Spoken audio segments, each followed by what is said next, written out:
ঢাকায় সিনেমার সুপারস্টার সাকিব খানের ব্যক্তিগত জীবন নিয়ে যেন আলোচনা শেষ হয় না। তৃতীয়বারের জন্য বিয়ের পিঁড়িতে বসতে যাচ্ছেন তিনি। তার তৃতীয় বিয়ে নিয়ে চলছে নতুন গুঞ্জন। ঢালিউড কিং এর বিয়ের গুঞ্জনের আগেই দুই সাবেক স্ত্রীর জন্য তার বাড়ির দরজা বন্ধের করা বার্তা এসেছে বলে জানা গেছে। সব ঠিকঠাক থাকলে চলতি বছরে বিয়ে করতে যাচ্ছেন সাকিব খান। নাম প্রকাশ না করার শর্তে সাকিবের পারিবারিক সূত্র জানিয়েছেন, পরিবারের মতেই এবার অতীত ভুলে সংসারী হওয়ার সিদ্ধান্ত নিয়েছেন। এরপর থেকেই ভক্তদের কৌতূহল, কোথায় বসবে সাকিব খানের বিয়ের আসর। এই বিষয়ে নাকি চিন্তা করছেন পরিবারের সদস্যরা।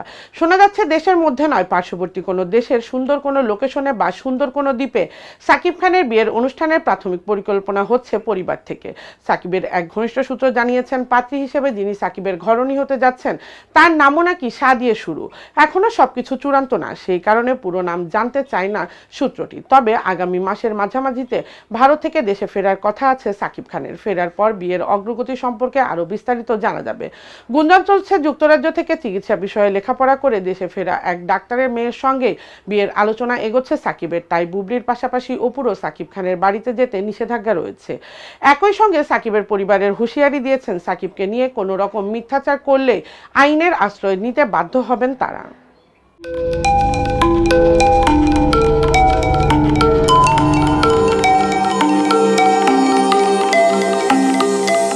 টেক টিভি, দেশ ও দশের কথা বলে।